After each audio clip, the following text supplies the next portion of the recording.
You're watching Worldwide Exchange, bringing you business news from around the globe. And it will be interesting to see what Janet Yellen says about oil prices. Fed Chair Janet Yellen, of course, heading to Capitol Hill today for the first part of her semi-annual testimony to Congress on the economy and monetary policy. Some Fed watchers believe Yellen could strike a hawkish tone, keeping alive the idea of a June rate hike. Last week, the Fed minutes, though, suggested many officials were inclined to keep rates low even longer. But events since the Fed's last meeting, such as the strong January jobs report, may have changed their stance. You can see Janet Yellen's testimony right here on CNBC starting at 10 a.m. Eastern. And we are playing Janet Yellen bingo here at CNBC. Which single word do you expect the Fed chair to say most often? Oil, perhaps, inflation, the word patience we might see, or employment. Europe, what she has to say about Europe, is it now going to be seen as a tailwind versus a headwind? I wonder whether she'll lump that in under international, or whether she'll use the word Europe. It's Will she call it actual markets? Yeah, that's a good point. And I suppose also, I'm interested to know where she gets most of her news. Perhaps she'll say worldwide exchange, probably up to 70 times. She must be watching the show, getting ready for her testimony, right? What else would you be doing? I think we'll hear worldwide exchange, we'll hear CNBC, we'll hear Seema Modi quite often. Oh, I hope not. We heard oil prices, what did you say, 68 times in the last... I believe 69 times during the last Fed meeting. During the last Fed meeting. So we'll see. I think Seema Modi, I think, could get, what, 50 hits? let's just stay We'll see. Anyway, join in on the conversation here. What do you expect Janet Yellen to focus on, and which words in particular will she hit most often? Worldwide at CNBC.com, that's the email address. At CNBCWEX is the Twitter handle, and our personal handles are also coming on the screen now. Now, joining us to discuss this further is David Pearce, Director of Business Development at GPS Capital Markets. Very good morning to you, David. Thank you very much for joining us. Of course, a lot of focus on what we're expecting Janet Yellen to say today, but there is a little bit of difference from the minutes, because, of course, the minutes are monthly. This is 6 monthly. So will she be taking a slightly more longer-term perspective in what she says? I think so.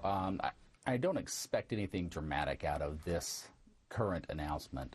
She is in a situation where you've got a new Congress that is now controlled by the Republicans, and I don't really think she wants to come out and make any waves right now. I think that she wants to kind of keep people on hold, and I don't think there's going to be any dramatic announcements that are going to come out of this. Of course, the Fed has a dual mandate. We've seen an acceleration in jobs growth, but the big question is inflation. It continues to trade below the central bank's target of 2%.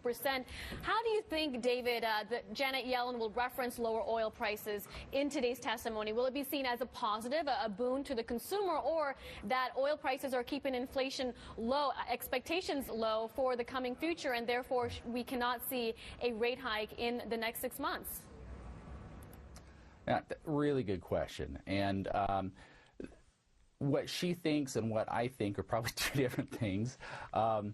When we look at the price of oil, yeah, it's great for consumers in the short run. But if we have oil at this price on a global basis, is it really going to be good for the world economy in general? And I think that it's really hard to say that it will be.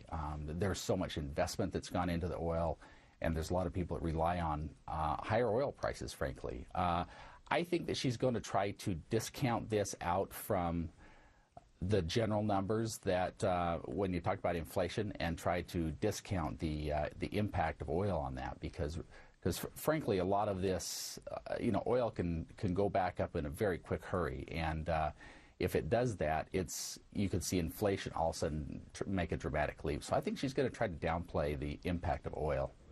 Let's talk about what the oil price is doing on other currencies outside the US, the commodity-related currencies, because it has sort of found a bottom. So should those currencies be a lot more volatile? Have they found a bottom as well? The likes of the Canadian dollar, the Australian dollar? Sure. You know what? I'm not sure that they have. The Canadian dollar especially, we deal a lot in that. If you look at where the Canadian dollar currently is trading, historically, I've been doing this for 30 years, and this is kind of where I feel comfortable with the Canadian, mid-120s. I don't feel uncomfortable at all with having it trading here, but I could see oil continuing to go lower. And if oil goes lower, and we saw a little bit of drop in the price of gold this morning, I could see Canadian dropping a little bit further as well into the 130s. Greece delivering a list of economic reforms to Eurozone policymakers. That's been seen as a positive development, David. So how are you factoring that into your investment thesis today? You know, when we go out and we look at and give advice to our clients on what to do in the currency markets, we take into account a lot of different things. We kind of make a more holistic approach, and we try to look at you know, the technicals and the fundamentals as well as information that's coming out. So we don't try to, you know, focus on just one specific thing. We try to look at a lot broader range of figures when we're trying to come up with direction for our clients. David, thank you so much for joining us. David Pierce, Director of Business Development at GPS Capital Markets. Now